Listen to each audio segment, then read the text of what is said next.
ยาเนี่ยยายากคือดุเรารู้สึกใจแบบเราบอกว่าก็อยากคือจะดื้อเอาจุงเราสิพวกคอตายแบบนี้เราอยู่บ่ได้เพราะว่าคือจะดื้อเอาดูก็ยากอ๋อบอกเราบ่ต้องเฮ็ดเราบ่ต้องคิดสั้นดอกแต่ยามมีจำเช้าอีกจนช่วยเหลือดึงเต้นบ่เป็นหยังดอกจังได๋ก็ได้สบายดีพี่น้องทุกท่านยินดีต้อนรับเข้าสู่ช่องกับปีชาแนลวันนี้เราเดินทางมาหาผู้พิการอีกมื้อนึงพี่น้องก็เฮาถือโอกาสมานี่ก็ 2-3 มื้อแล้วได้ติดๆกันอดมาพอดีเอาเครื่องมาให้บ่ได้ซื้อเครื่องมาให้เดี๋ยวจะเอาไปให้เพิ่นโอ้เงินอันนี้ก็น่าสนใจอยู่ได้พี่น้องทางที่ว่าลงไปเงินเพิ่นเดี๋ยวจังได๋เฮากลับมาสิมาถามเบิ่งพี่น้องคันว่าไกลมันก็บ่ไกลดอกพี่น้องประมาณ100 ปลายกิโลเฮาไปกลับเกือบ150พุ่นน่ะเพราะว่าอันนี้มันติดกับชายแดนเวียดนามอีก 3-4 กิโลเฮาก็ข้ามไปฮอดเวียดแล้วเมื่อวานนี้เฮาเข้ามาเอาหมวดปลากระป๋องเอาข้าวเอาหยังให้เพิ่นถ้าบ่ได้ติดตามคลิปก่อนหน้านี้ก็น่าจะฮู้เนาะพี่น้องแต่ว่ามื้อนี้นะอากาศร้อนแบบไหม้เลยพี่น้อง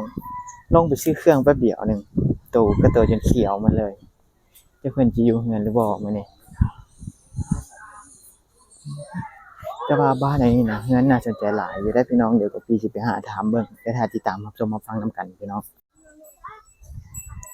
เพิ่นกำลังอาบน้ำอากาศมันร้อนแล้วก็นุ่งเครื่องจะนุ่งบ่นี่แหละนี่เอาเครื่องมาให้เพิ่นนี่แหละ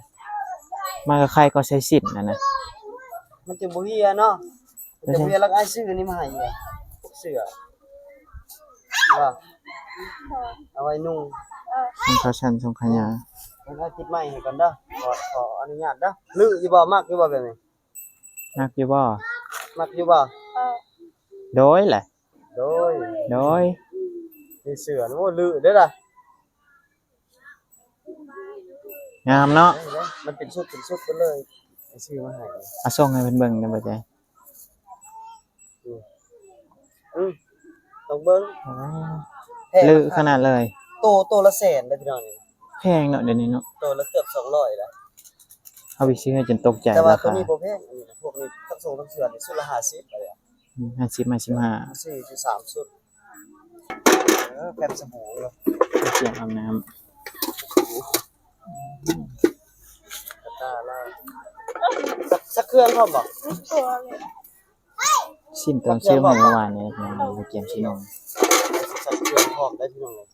ได้เพิ่นอาบน้ำแป๊บนึงแล้วเฮาสิเป็นหายางเลาะบ้านพี่น้อง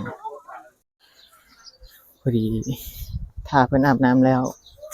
ก็ไปย่างขึ้นมาเฮือนตัวย่างไก่เมื่อกี้นี่ไปถามกับเจ้าเมื่อกี้นี่นะยังบ่อยู่น่าจะเป็นผู้เฒ่าอยู่ผู้เดียวพี่น้องเอ้ยเดี๋ยวถ้าเพิ่นมาบ้านเฮากลับออกมาแล้วสิมาถามเบิ่งเพิ่นอีกตอนนี้เพิ่นบ่อยู่ก็ไปหาย่างเลาะตามบ้านอันนี้เฮายังบ่ได้เลาะคักแน่เด้อพี่น้องแต่มันก็มีหลายครอบครัวอยู่บ้านนี่น่ะเด็กน้อยหลายพี่น้องเฮาถ่ายตั้งแต่เลี้ยงเด็กน้อยตลอดคลิปเฮาตัว EP 2หั่นถึกปิดสร้างรายได้บ่ได้เงินจักกีบเลยพี่น้องคลิปนั้นมันถ่ายติดเด็กน้อยปกติเห็นคลิปมันจะปิดคอมเมนต์คันถึกเด็กน้อยอันนี้คลิปปิดสร้างรายได้เรากำลังสิลงเครื่องถ้าอาบน้ำแล้วเมื่อกี้นี่ฝนก็สิตกแล้วได้นี่ส่งมาซื้อใหม่แล้วพี่น้องไม่ใช่ลองนุ่งเบิ้งเหมือนบ่ให้เราลองมันก่อนเก็บเดินแบบนี้นะค่อยๆระวังตกค่อยๆเด้อ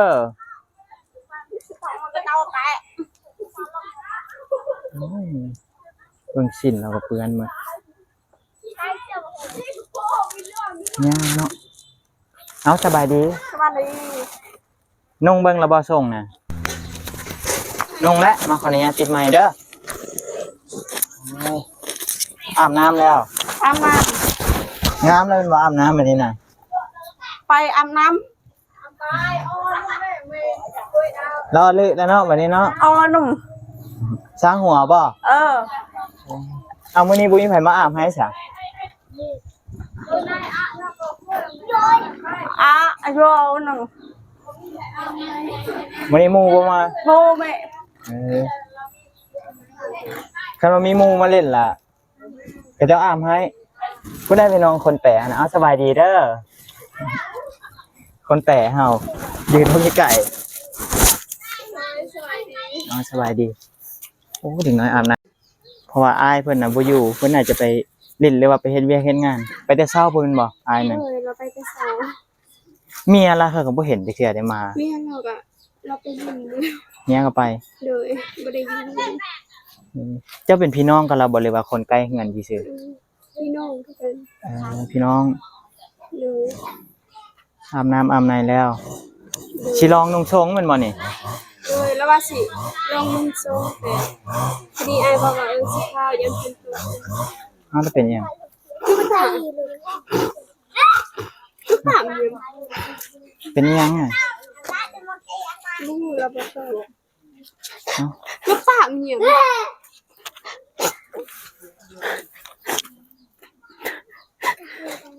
โอ้ยเป็นเรา เราก็เป็นแบบนี้ตลอดบ่ เด้อเรากับมือนี่เลย เป็นหยังเราเจ็บบ่เนาะ บ่แม่นว่าเราเจ็บย่านเราคิดลายแบบนี้นะกับเป็นกระโตแบบนี้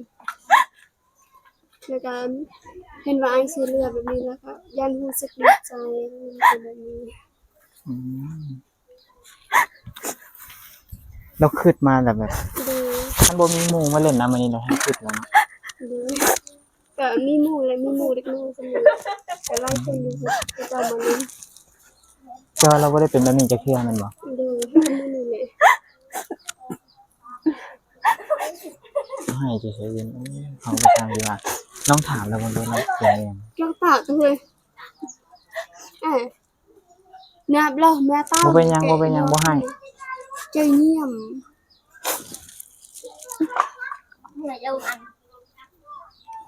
น้องตีนเราเป็นสั่นเลย อืมปกติเราเจ็บแล้วสั่นแบบนี้ตลอดเนาะ บ่มันตั้งแต่เกิดคือว่าบ่ได้เจ็บแต่มันสั่นแบบนี้เราตีน มึนเนาะ เลย สั่นอะไรหยัง อยากเนี่ยอยากคือดุ๊ เรารู้สึกเสียใจแบบว่าเราบอกว่า อยากคือจะเดือด เราสิพวกคอตายแบบนี้เราอยู่บ่ได้เพราะว่า คือจะเดือดดูก็ได้อยาก อ๋อบอกเราบ่ต้องเฮ็ดเราบ่ต้องคิดสั่นดอก แต่ยามมีจำเช้าอีกจนช่วยเหลือดึงแต่ บ่เป็นหยังดอกจังไหนก็ได้ เนี่ยได้ก็ได้ดูก็ได้อยาก น้อยใจแม่นบ่ โดย บ่เป็นหยังดอกบ่ให้ดอก ไปจะ บ่เป็นหยังบ่ ก็ได้ดูก็อยากก็ได้อะไร เรารู้สึกเลยใจ เสียใจบ่ โดยเรารู้สึกเสียใจ บ่เป็นหยังดอกบ่ต้องคิดหลายจังไหนก็ได้เฮือนน่ะเด้บ่ต้องคิดหลาย ไปเจอทีหนึ่งหุ่ยจะบึ้ดดกตาอย่างดงเจอ ไปดูก็ได้ดอกวันดูก็ได้ เราว่าเราอยู่บ่ได้แล้วให้ยาไป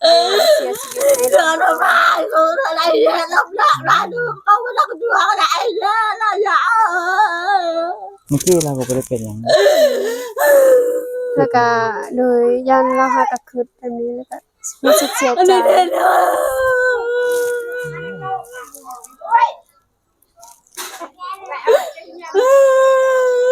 บอกเราบ่ต้องคิดหลายดอกบ่เป็นหยังดอก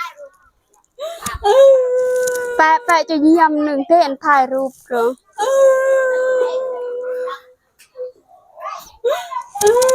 เป็นแบบนี้แหละเนาะคณะหมู่บ่มาล่ะเรามีแนวคิด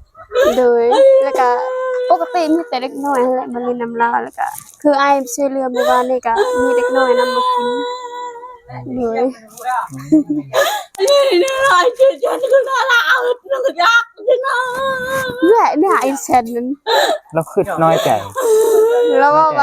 พระเจ้ามาช่วยเหลือหมู่บ้านนี้แล้วก็เขาเอาสินลามันนี่แล้วว่า เขาจะเอาสิทธิ์เรา โดย ผู้ใดเอา นี่ทำไมเราเนี่ยไงก็ไม่ได้นี่ เจ้าในตัวเจ้าไอ้ เรียก เจ้า ผูกคอ แซ่บ ตายกิน เขารักชิน แล้วว่าว่าสิ้นลาก็เขาเอาเบิด เอาเบิดแล้วบ่ เฮ้ยบ่ฮู้กันแล้วว่าเอาเบิดเลยเงินก็ให้บ่ บัดละ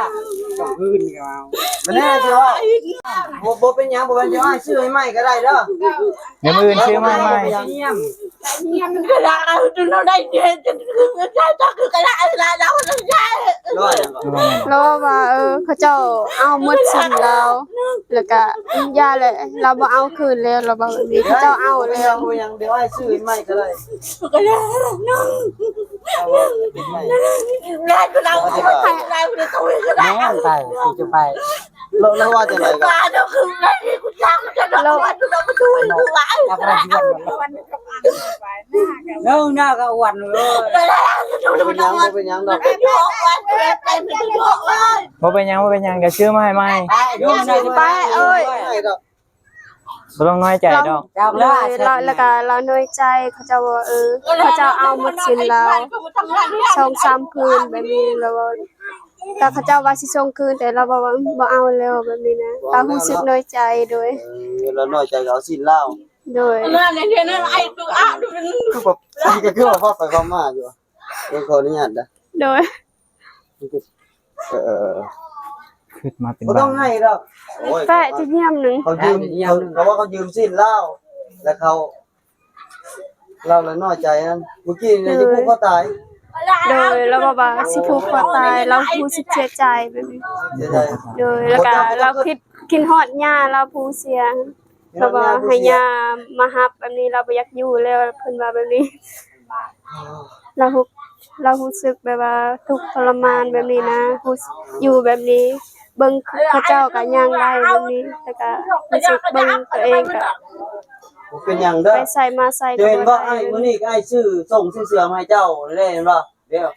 แต่เจ้าได้ชิ้นไอ้ซื้อมาให้เด้อ มื้อนี้ เขา ต้อง ให้ ช่ว ละ ง จ้าง เด้ เงิ อน ม้วยเซ็นเชื่อ nó lại tay nó cái nào trong cái nào nó trong cái tay phải chắc nó không cái máy đó บ่เป็นหยังบ่เป็นหยังว่าจังได๋ เรารู้สึกว่า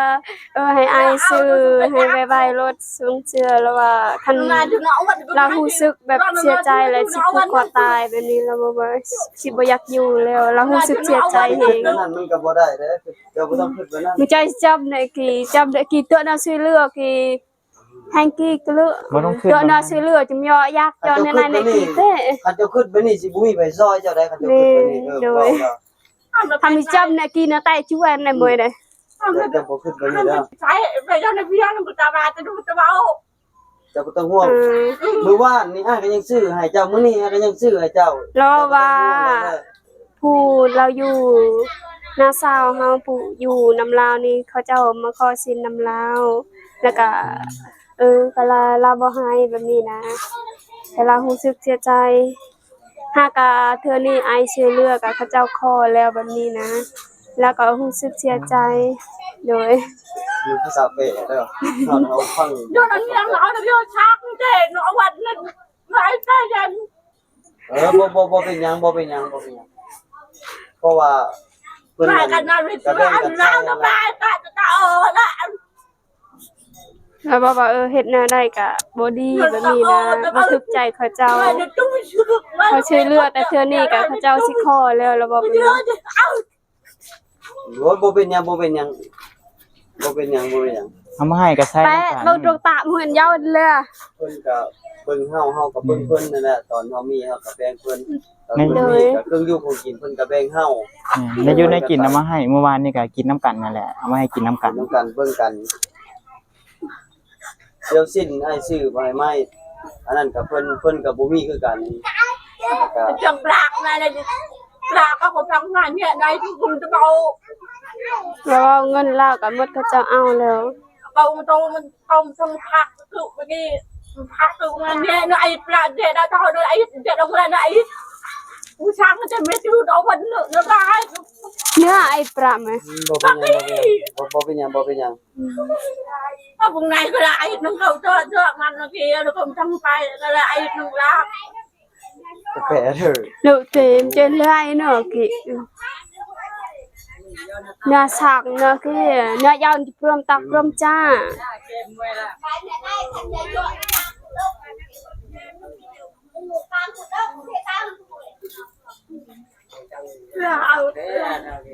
เนี่ยเอาตัวหนังสือเลือที่นึกตั้งแน่ เมื่อกี้นี่แบบเป็นงงเลยทายปกติตอนแรกก็ยังไม่ได้ ๆโด เป็น ย อย่างเนาะ โดย เราให้บัตรเดียว โดยน้องก็ตกใจคือกัน คือเราคิดกับเล็กน้อย เพราะฉะนั้นบ่ยากอย่างตามขั้นตอน เรื่องชาตินะมันทำที่เป็นเรื่องลับเท่ากับอะไรเอาไปทำแต่ว่าเรื่องเฮ็ดเฮาก็เฮ็ดให้อยู่แต่ว่าทีเดี๋ยวนี้มันก็บ่ได้เนาะ โดย เห็นบ่เฮาก็ซอยไปตามขั้นตอน ตังเด็ดđó do nè cái mình chơi tao này kỳ mình tao này kỳ được hâm này tầng này đem ban tên hâm ตัวใดบ่ได้ดังใจก็สิขาดได้มันก็บ่ได้เฮ็ดเป็นมันก็คือเด้ rồi มันจะเป็นเวรเป็นกรรมเจ้าของเด้ อ้าวพี่น้องกำลังถ่ายเหรอฝนตกทางเขี่ยวเป็นยังไงเนาะแล่นไปไหนก่อนเข้าเขาอยู่หลังรถหากระชื่อเมื่อกี้นี่พี่น้อง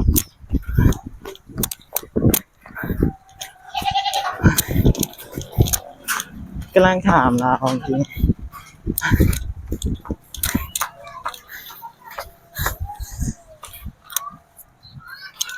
โอ้โหเสือกับปีกไปนี่เลยฝนกำลังแห้งให้ไหนได้กระเจี๊ยรถพันอยู่กับบ่ใจชามีไว้ใส่ปะตอนนี้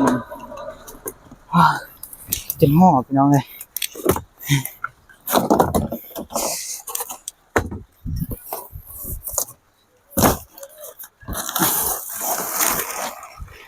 เดี๋ยวพี่จัดเครื่องจัดของก่อนนะเอาเกลือบ้างเกลือห่อจอดรถอยู่เหมือนกันเลยเอาปลากระป๋องก็เกลือให้เราพี่น้องเลยถ้าจะเอายังมีกล่องอยู่มีกล่องกระดาษด้วยฝนกำลังแห้งพี่น้องเลยเดี๋ยวไปงานเราต่อฉบับนี้เห็นไหมนี่ฉบับก็จะใส่กล่องเบิดเขาชื่อบ่ได้หลายเขาก็ชอบหนึ่งกับมี3 แก๊สแล้วปลากระป๋องโมชั่นแล้วโอ้พี่น้องเลยถ้าจอดรถบ่ได้แม่งไกลๆเลยนะเพราะว่ารถนะเข้าไปห้องงานเราบ่ได้พ่อพี่น้องจนหอบพี่แลนมาไฟหนึ่งยันเข้าเปียกแล้วมันสิตกหมูมันสิเขียวสิไปแจกผู้คนบ่ได้บ่ไกลพี่น้องก็พี่งงอะไรตอนแรกถ่ายอยู่วัดอยู่วัดเราให้ขึ้นมาเอ้าผู้มาแปลนั่นก็แล้วก็จนตกใจพี่น้องเลยอยู่เอ้าละลงเงินมาพัดเราให้คิดน้อยใจแล้วอย่าไปผูกคอตายแล้วอ่ะไม่ว่าจะไปโอ้ยไม่อยากเอาเข้าขึ้นรถอยากจะว่าได้ฝนจีเช้าซึ่งยังให้กินขนมท่านได้อยู่ได้กินน้อง ตาเราจนแดงเนาะ ให้โดนถ้าบ่ให้ ก็บ่โดนนะพอดีเฮาย่างขึ้นมาวันหนึ่งกำลังสิถ่ายแล้วลงมาผัดเราให้ rồi xung quanh xong con cả tóc trái cái cái nhang quá hả เราเคยแบบนี้บ่ cả bốc hơi cả hai cả mông đi เจ็บเลยขึ้นเลยขึ้นเลย ให้จนบ่ใช่ เจ็บแล้วปวดขาเนาะเจ็บแข้ง เครื่องของก็มีแต่แบ่งปันกันนั่นแหละอยู่นํกันเด้เฮายังอาศัยกับเจ้ายังพึ่งพากับเจ้าอยู่เด้กินน้ำกันเนี่ยอยู่ในกินกัน được bài mùi nông ao cả nè chờ bơi cả trò cha per nơi kim chơi nhúp nè hai khâu cả cứ ba hay là đồ บัดเฮาบ่มี rồi ban haoบ่มีก็แห้งยากแห้งเข้าบ่ให้กินอีกอย่างเฮาก็ไปใส่มาใส่ก็บ่ได้ เฮาหา โดย เฮ็ดเวียกเฮ็ดงานก็บ่ได้เด้ โดย คือเจ้าข่อยก็บ่ได้เข้ามาตลอดดอกเพราะมันก็ไกลเด้เฮามาก็บ่แม่นไกลๆก็ต้องคิดอย่างไรขึ้นมา เดี๋ยว คือ จำ กัน สาวีดังเต้ ที่อาศัยกัน ซอยกันผู้ละไม้ผู้ละมือส่งก็ไปลองนุ่งเบิ่งคันว่านุ่งได้ก็เอาไว้นุ่ง กดไม่ลองเจาะไว้แต่คันเจาะเตะจะเจาะสเตะเจอบางเทื่อนึกเป้าละทีนึงอะไรละมาเปะแต่บางนึงแท้ ใส่มันมีขาสั้นแน่ เลย เสื้อ ก็ ก็ ซื้อ ลองนุ่งเบิ่ง ส่งให้เราก็ซื้อส่งตัวใหญ่โลดแบบว่าคันพอดีเราก็มันยากนิดนึง อืม เลยก็คือสิ้นนี่ก็สบาย สิ้นสบายกว่าบ่ เลย ส่งมันขา ส่ ด งยันแบบว่ายันเรานุ่งบ่ได้ เพราะว่าตัวนี้มันติ้งบ่ได้ซ้ำติ้งซื้อแบบนี้มันได้คันไปซื้อแบบนี้ ส่งแบบ ก็ต้องไปซบที่ปลายตีก็ดึงมากก็ใส่เลยเนาะ ส่งแบบส่งขาสั้นนั่นใช้ได้ แต่ แต่ น้อง ว่า บ่ ละ เค เจ็ ย บ เห็นเราใส่จากเครือสูง บ่เคยใช้เลย ลอง บ่ เบิ่ง เค ก่อย น ใส่เลยแต่ลองเบิ่งก่อนจะใส่ได้หรือบ่ ถ้าบ่ได้ก็ใช้ชิ้นเดี๋ยวมันหาซื้อชิ้นมาให้เอง โดย ยังอยู่ที่ชิ้นเราน่ะ เซ็ตมวยน้องไงห่วยน้องเปื้อนยังหกพื้น ยังเพิ่นเอาไว้ใส่ก่อนได้อยู่ดอกซักไปนำใส่ไปนำเด้ หนูย้อนเจาะไว้เด้อบกละสิจ้างย้อน คือว่าแล้วเนาะต้องคิดกันมันอยู่ยากเนาะ หนู แม่นเจ้าอาจจะได้เฮือนได้ซ่านอยู่แต่ว่าเรื่องการอยู่การกินคนมาอยู่นำกัน บ่ต้องคิดน้อยบ่ต้องคิดสั้นอีหยังดอกเฮาบ่ใช่สิเว้าเลยได้มาก็จนตกใจอยู่แล้วลงมาผัดเราให้จะสะอื่นแล้วคิดนั่นจะคิดมาแต่ถึงพุ่นแหละเรากั้นบ่อยู่เนาะบางทีนี่เนาะ หนู ลงมาแล้วเรานั่นเลยเอาเด้อเดี๋ยวมื้อหน้าค่อยเข้ามาหาใหม่เด้อบ่ต้องคิดหลาย แปะมาในเตือนในจิลเป้าอะกี้ล่างเด้อ เอาอยู่ดีมี ไม่ แฮ โอ้ ง อันเนี้ย เด้อน้องเดี๋ยวไอ้สิได้เดินทางกลับก่อนเด้อ มันสิค่ำนะเด้อพี่น้อง มื้อหน้ามาหาใหม่ ไปขอบใจหลายๆเด้อ ไป ไป ย่าง สิ อยู่ดอกไอ้ต้องไปซื้อมาให้เจ้านะ อืม เด้อ มันเฮือนลำซานก็ตามขั้นตอนพี่น้องเอ้ย อ้าวก็โก้เนี่ยสุขภาพแข็งแรงเด้อ อยู่ ลูก ดี เด้อ แฮง ขอบใจคือกั เอา น เดี๋ยวมื้อหน้าค่อยเข้ามาหาใหม่เด้อบ่ต้องขึ้นหลาย ก็ได้ยินเงินมาในตำโหลด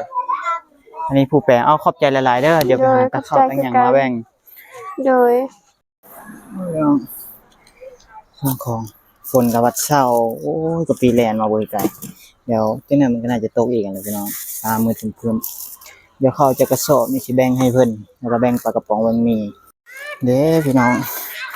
งามแล้วเด้บัดนี้น่ะล้อลึแล้วส่งก็ใส่ได้แล้วเด้ผู้แปลเอา2คนเมื่อกี้นี่เอาเงินให้ผู้อะนะฮะให้เพิ่นเติมบัตรแล้วก็อีกผู้หนึงผู้แปลอีกผู้หนึงให้ชี้พาเราไปเอาหมี่อยู่รถ